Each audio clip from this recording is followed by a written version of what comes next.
It's time for the Freeman and Fox podcast with your host, Ed and Jeff. Sit back, relax, and listen to the fellas talk about the hottest issues in sports and sports entertainment. And make sure to follow the brothers on Twitter at the Sports Bros. Now, here's Freeman and Fox.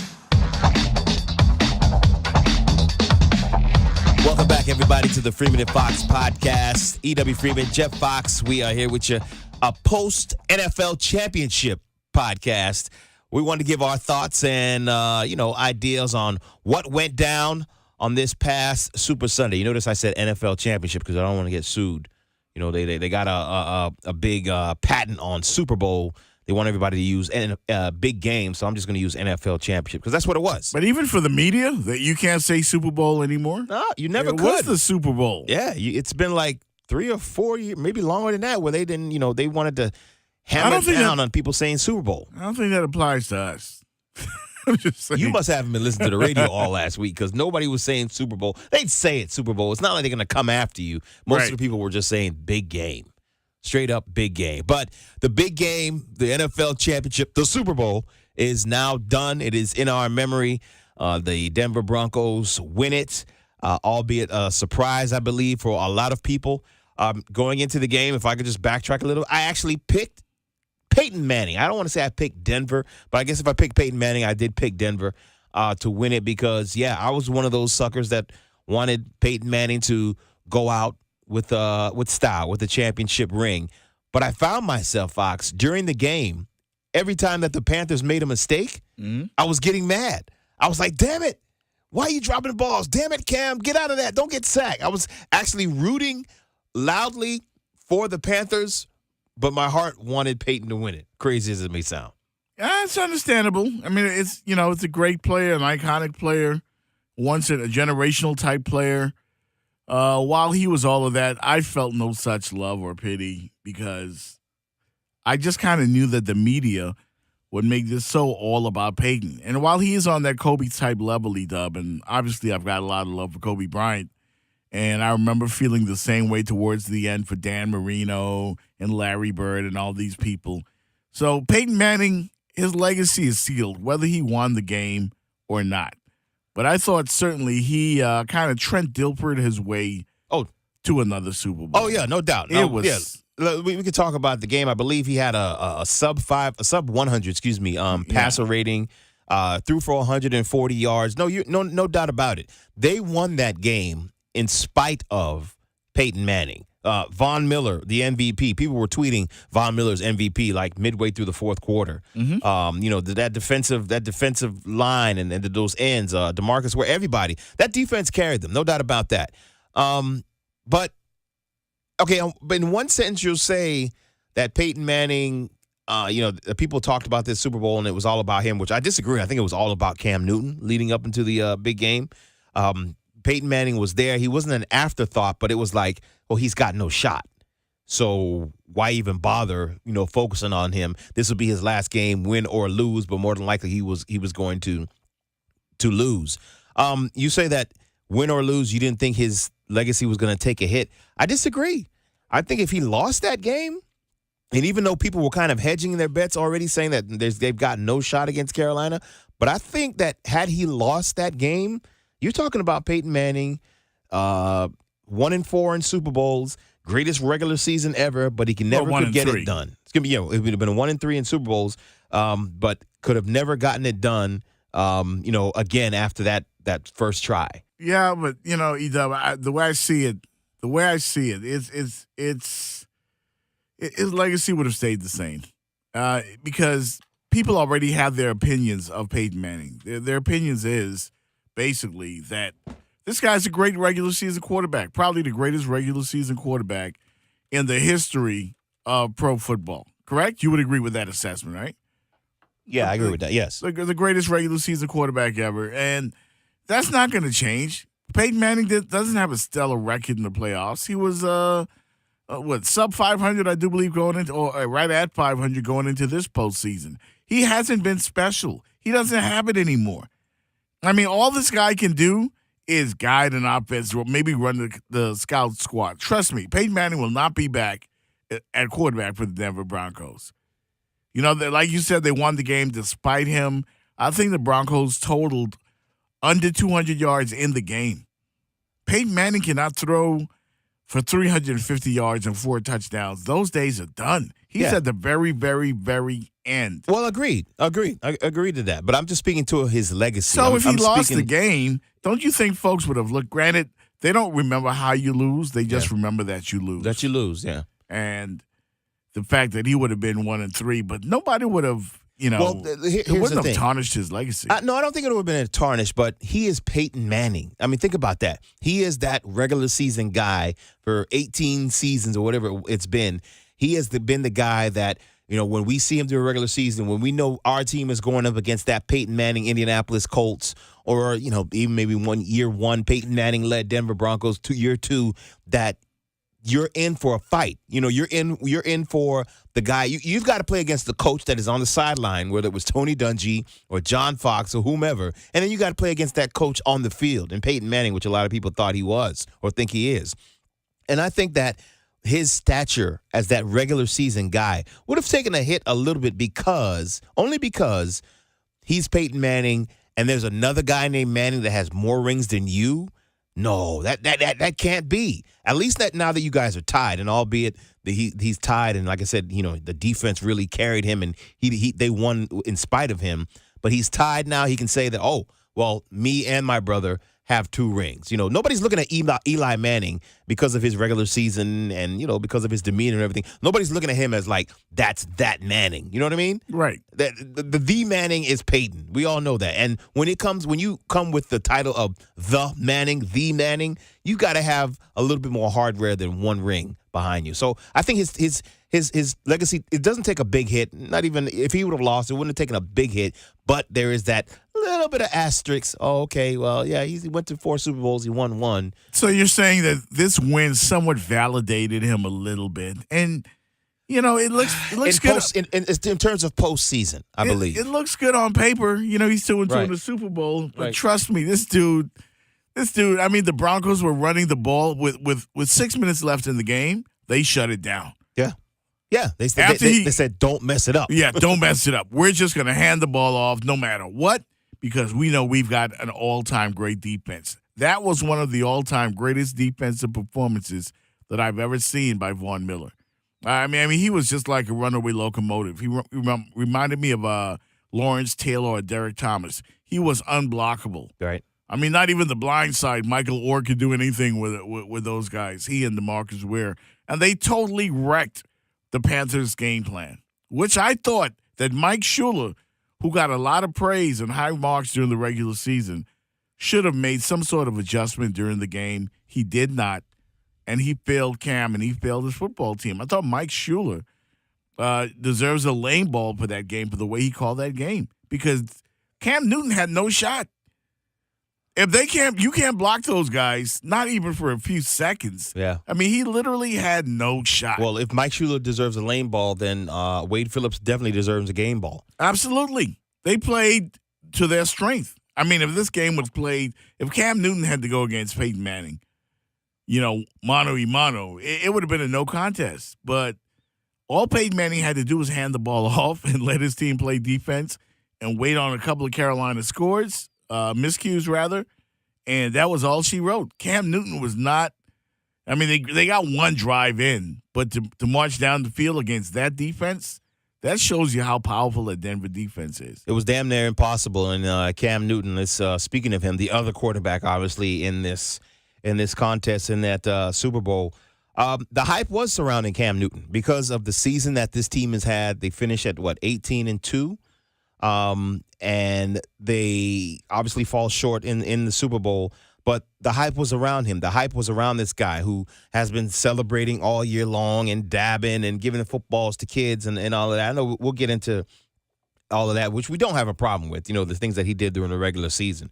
But I would say that, you talk about lane ball to Mike Shula. Game ball definitely goes to John Fox. I mean, look, let's keep it real. This was one of the top ranked defenses in the league. Wade Phillips, you mean, of course. What did I say? You said John Fox. Oh, wow. Okay. Wow. The ghost of John Fox lives again.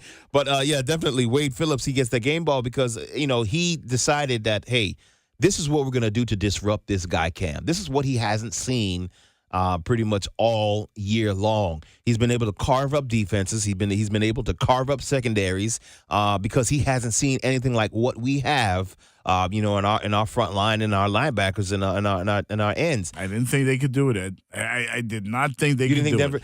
Because you know what? I think so. A lot of people were focusing, and you just said it. If it was Newton versus Manning mano a mano, we're talking a different story if they're playing tennis. Yeah. But a lot of people, or most people, and I did too. Like I said, my pick was more sentimental than maybe it was, analytical or what was going on the field. But a lot of people got caught up in what Cam Newton and that offense was doing. I mean, how could you not? Those boys have been tearing it up all year long. Yeah. And it's kind of funny because in that sport of football, where we say defense wins championships, and it transcends to all sports, but I think more so in football, we kind of forgot that mantra going into the game, that defense wins championships, but a better offense wins championships as well. Yeah, but the Carolina defense was not shabby at all during the Super Bowl. They were excellent. They held the Broncos, like I said, right around 200 yards of total offense. The only reason they lost that game was the turnovers when Cam got sacked and fumbled the ball. That was a big play. I mean, every break went the Broncos' way. I remember a couple of fumbles in the game that the Broncos recovered. It just seems that everything went their way. And when that happens, and your defense is not threatened at all by that Panther offense, as prolific as they were during the year, they could do nothing at all with the Broncos defense. And I was a little surprised by that. Well, Cam Newton definitely couldn't do anything with that, with that defense. He threw for 265 yards, had an interception. Of course, had those balls stripped, had quite a few sacks by Von Miller. What did you take away from Cam? Obviously, everybody's talking about what happened post game. What are your thoughts? Cam, the regular season guy, the celebratory guy, Cam, the loser guy at the end of the Super Bowl. Not doing his media, I guess you could say, due diligence at the end of the game there. And we'll get to what he had to say in regards to that, because he did speak out about that. But what were your thoughts when, you saw that poop storm coming out on Twitter late Sunday night about all the things that he did? You mean as far as the press conference is concerned, right? Yeah. I think I know how you feel about him the whole year, the celebrating and all that, the dabbing. I think you think it's cool. He's having fun. They're winning, et cetera, et cetera. But then he goes and does that on Sunday night, which kind of gives the haters fuel, if you will. And there's people that on the media side and fan side that are kind of split. Oh, he should have walked away. I mean, he lost. How do you expect him to handle that or whatever? And then some people say, no, you got to sit there and take it like a man, answer the questions, blah, blah, blah. I thought Cam left the door open for a lot of criticism, especially in the game. I know you saw the play where he fumbled the ball late in the game, and he started to go and get the ball, and then he stopped himself. Like, this is the Super Bowl. A lot of guys don't ever get back here again. A lot of folks are saying, I think I heard you say before the game, I want Peyton to win because Cam will have other opportunities. Right. That's not guaranteed. Yep, you're right. Dan Marino came into this game in his second season, threw for damn near like 50 touchdowns or whatever, and never went back. Never went back. And lots of folks would have, if you told them in that Dan Marino's second season, he'll never see this game again, they would have laughed in your face, because at the time he was the greatest quarterback in the game. And when you have an opportunity to win a Super Bowl, you got to go all out. Cam Newton had an opportunity to dive on the ball, and he stopped himself. And I watched that play over and over and over again, E-Dub. You just can't do that. As a leader, just won the MVP. You want to do all that celebrating and dabbing and giving balls to kids and smiling and the commercials and saying all that stuff, with the 2 Chainz music on the commercial. Then when it doesn't go your way, which everybody loses, you can't punk out. You can't be a sore loser. And he came out with his statement about how he felt about losers or whatever the case may be. He says, show me a good loser.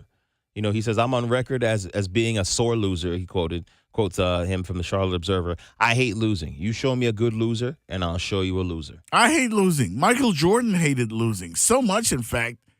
Jordan used to get his ass kicked by the Detroit Pistons every year. He hated losing so much that he came back and made sure that he vanquished everybody. And that's what Cam Newton needs to do.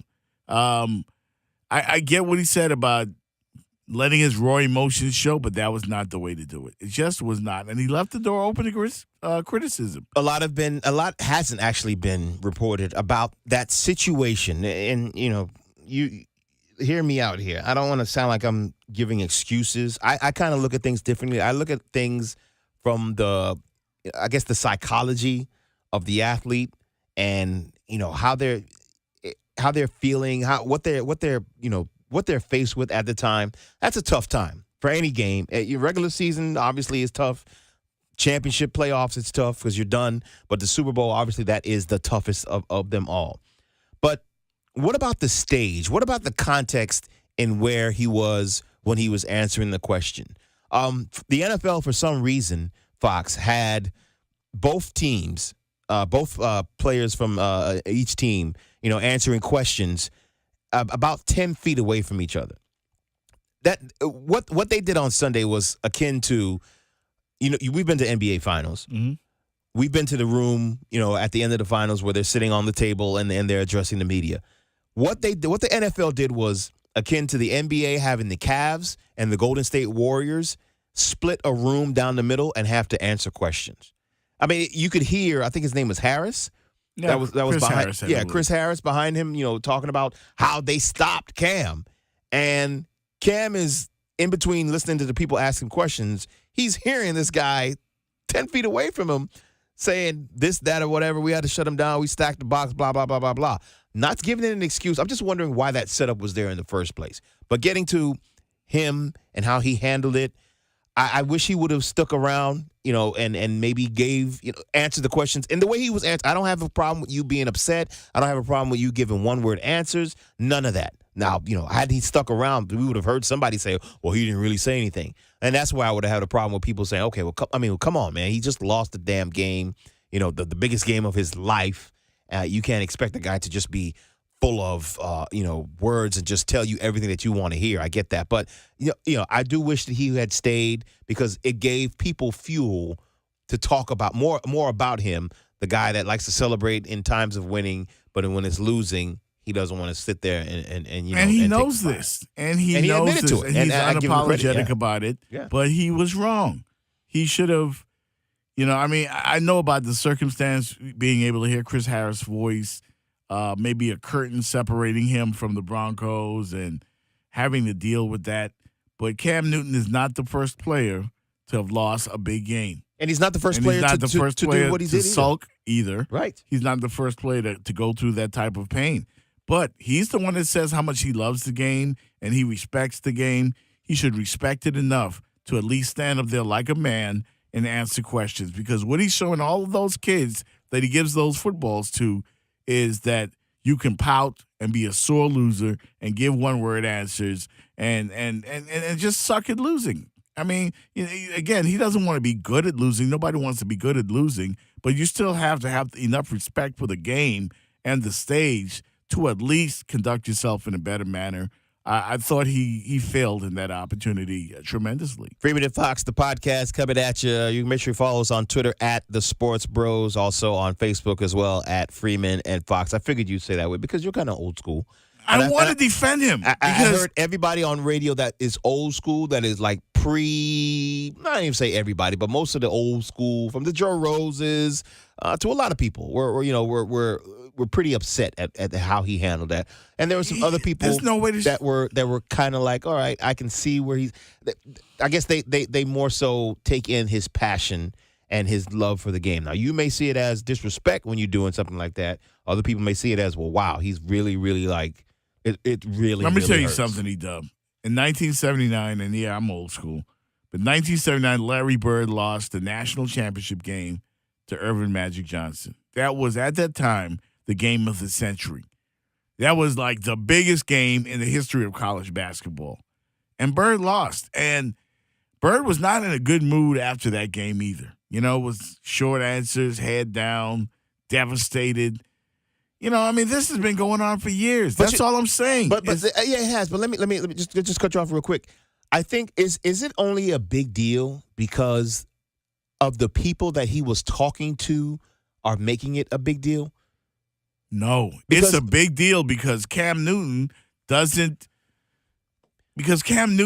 makes himself the story. Cam Newton, when he scores a touchdown, has to go out there and do the Superman and dance in front of the opponents and do all of that stuff. You can't punch people in the mouth all the time. Sometimes you're going to get smacked, and you just have to own up to it and take it like a man. That was a bitch move by Cam. I'm sorry. It was. He bitched up. And I want to defend him, but I can't. A lot of people this week have mentioned, the Super Bowl, Colts versus Saints Super Bowl, where Peyton Manning left the field, didn't congratulate any of the Saints players, went straight to the locker room. He did call Drew Brees later on that night, and he did handle the media. And that's why I brought that up, because and sometimes we'll say, I can think back to Celtics Heat a couple of years ago when Rondo and Garnett and those guys stormed off the court, during the playoffs, didn't congratulate them, all that. We like to pick at stuff for that. We'll nitpick at things like that. And I brought that up because had he answered his questions, I guess, fully there in that session and did the opposite, maybe didn't congratulate Peyton, I think we would have been hearing about that. Mm-hmm. But I don't want to make a scenario. I mean, he did congratulate Peyton. He went to the field. He was all smiles.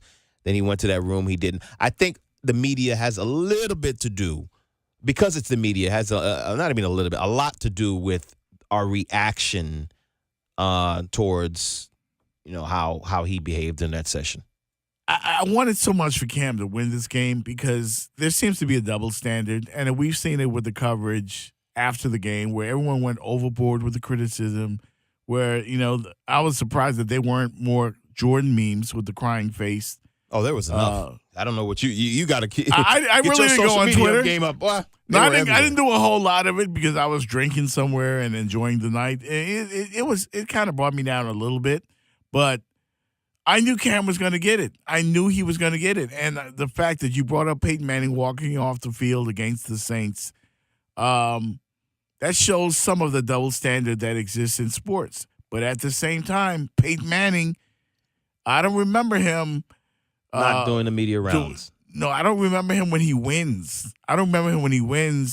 Dancing in front of the opponent, celebrating. But that's not who he is. I mean, to be fair, that's not who he is. But that's who Cam is. So if you're going to do all of that, and if you're going to tell the opponent, well, if you don't like me dancing, stop me. But, okay, let me ask you this. He had this quote today. He says, if I offended somebody, that's cool, but I know who I am, and I'm not about to conform nor bend for anybody's expectations, because your or anybody's expectations will never exceed mine. He also said this: before you're quick to assume anything, what makes your way right? That's what he said about people judging he and his teammates. That stood out to me because I wanted to know where or what where that question or where that answer is coming from. Is it coming from, well, if I celebrate and if I have a good time and you don't, are you right because you don't? Are you right because you're Barry Sanders? I you love scored the a touchdown celebrating he does. And you just walk off the field? That doesn't make you right. I love all the hot dog stuff. I always loved, from Terrell Owens to Ocho Cinco to Deion Sanders to Michael Irvin. I love guys with the little hot dog in them. Ray Lewis. But don't you find that those guys? Those are the guys that are the toughest, that take the losing the most? Toughest? Yeah, they hurt. Yeah. They hurt when they lose, but they also. I don't know. I don't know. Maybe some of them. I don't know.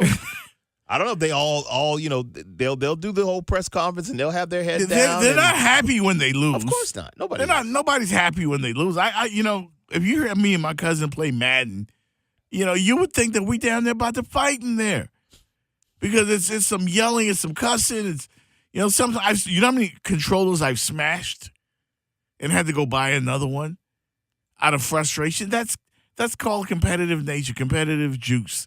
I get that. But Cam Newton, you just can't do that. You just can't conduct yourself. Nope. Yup. Nope. No. I disagree there. I disagree. Everybody's not going to be in it. Had he sat there and, hell, had he done, anything short of, I'm just here so I won't get fined, I'm okay with. I mean, and that's where I think I differ, and I look at the psychology of an athlete in that moment, in that time. Peyton has been there before. Peyton, has been there before as far as losing in a Super Bowl, so he knows how to handle the media. Or maybe he's just been trained better in handling the media in a time of losing, or whatever, however you want to put it. I can't jump on a guy in a situation like that he's never been in, and for folks to expect him to give 3-paragraph answers on a game that is so fresh that just happened 5-10 minutes ago. That's just me. Two things I want to hit on before we get out of here, Dub. One was people were talking about Eli Manning's face at the moment the Manning family realized Peyton was going to win the game. And they were hugging, and everybody's hugging, and Eli had that blank look on his face. Just the media searching for something, right? Dumb search. Yeah. He had that face. That was a look of relief to me on Eli's face. And he did address it. I'm going to bring that up real quick, but Eli Manning is the only person in that suite that knows what it feels like to be in that position that Peyton was in during that game. Not Archie, certainly not Cooper, whatever his name is, Eli. He's the only person. So while everybody's celebrating and like, yeah, we did it, we got it, they made it, they got the first down, or whatever it was that they did, that they achieved there, he's the one breathing a sigh of relief like, He had the same blank stare, the same aw shucks look on his face that he always does. He looked like Eli Manning always does. So I wasn't surprised to see him not do backflips. I'm sure he was happy for his brother. Why wouldn't he be? I mean, who was your first rival? Well, if you're a sibling with a brother or a sister, who's your first rival? Your sibling. That's who you compete with. So if a rivalry does exist there, I think it's rather natural that you want to outdo your brother, that you want to be the best. So I had no problem with that. The other thing, I saw your post that you enjoyed the halftime performance at the Super Bowl. I was at a party. Real quick, I just want to bring it up. I just got it. Mm-hmm. Eli says in his Super Bowl face, he was thinking about going for 2. He said, I was just focused on whether they go for 2 and if the defense had to step up and make some stops. You see where his mind is? Yeah. His mind.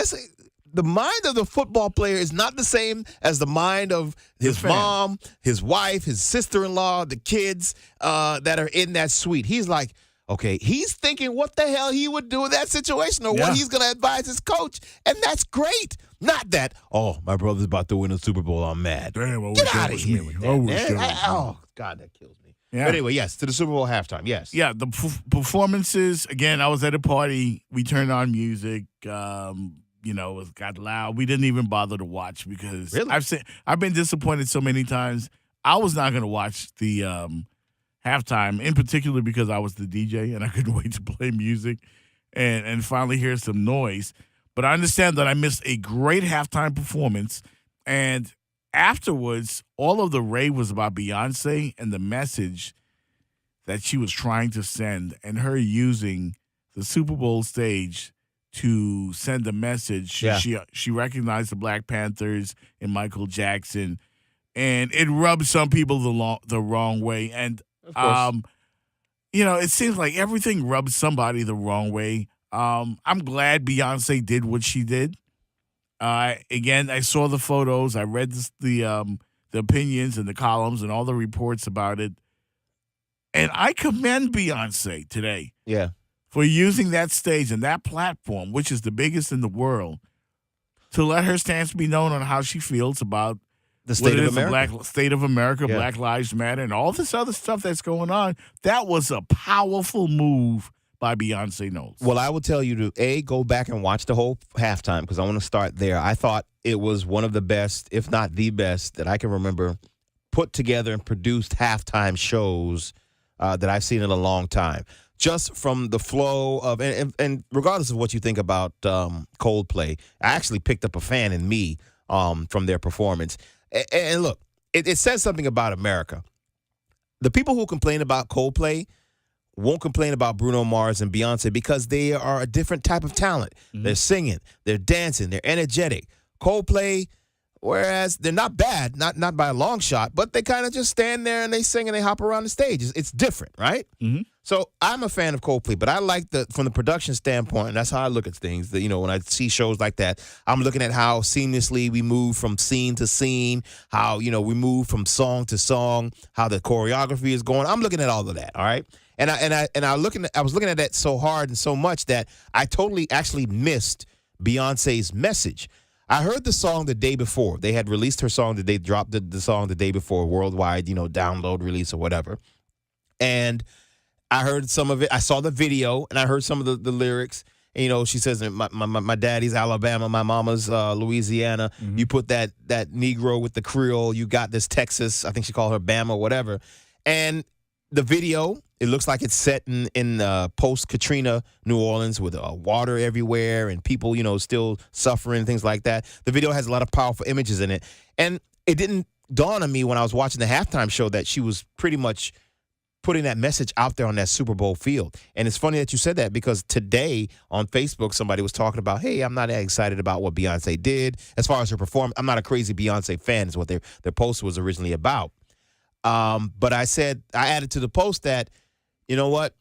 I'm not a big Beyonce fan either. I went to her concert once because I had to go with the wife.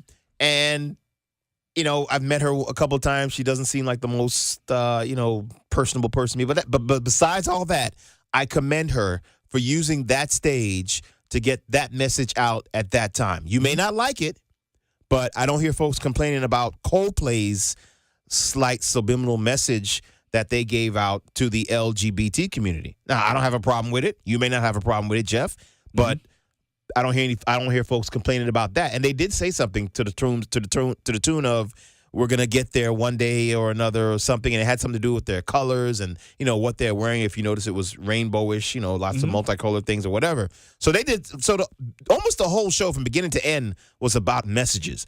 Coldplay sent a message out there. Beyonce sent a message out there. Obviously in this world, you're not going to please and satisfy everybody. But I'm just like, hey, let everybody send their messages how they can.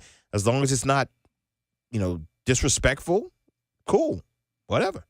And what you consider a risky move on her part? Or do you think that she's just at the point where she's on that level? Risky. Everybody. You drop your album in a video the day before the Super Bowl. You perform on the Super Bowl, and then you announce that you're having a world tour? Yeah. I'm actually going to see her in Tampa, man. So I became more of a Beyonce fan. Okay. After she did what she did on Sunday. I respect her 100% for that. Yeah, I respect her what she did too, because she did it in this world where athletes and entertainers are mum when it comes to social issues, most of them. She did it in the way that she knows best, and that's by performing, and that's by singing, and and visually. So I give her much props for that. They formed an X on the field, almost as a tribute to Malcolm X. I mean, there were so many. Somebody on CNN said she showed her show was unapologetically black. Yes, very. Yeah, very. There were afros on the stage by the dancers. They did the Black Panther salute. There was a photo circulating with them surrounding Beyonce's mom, and everybody had the Black Power salute up. Again, I was blown away by that. And I had a smile on my face. It was a proud moment. Well, she did definitely a good job. I think Bruno Mars, both of them have done 2 Super Bowls in the last 4 or 5 years. And Coldplay, I liked Coldplay. I don't know what people were so upset about. But, hey, it's the 50th Super Bowl. It doesn't have to be, a blast from the past and going to the future. It was a good show, and that's what I took away from it. And we hope we've done a good podcast for you guys today. Once again, don't forget to follow us on Twitter at The Sports Bros, Facebook as well at Freeman and Fox. Look out for the next podcast coming at you real soon. See you. Thanks for listening to the Freeman and Fox podcast. Be on the lookout for the next episode coming soon. And make sure to follow us on Twitter at The Sports Bros.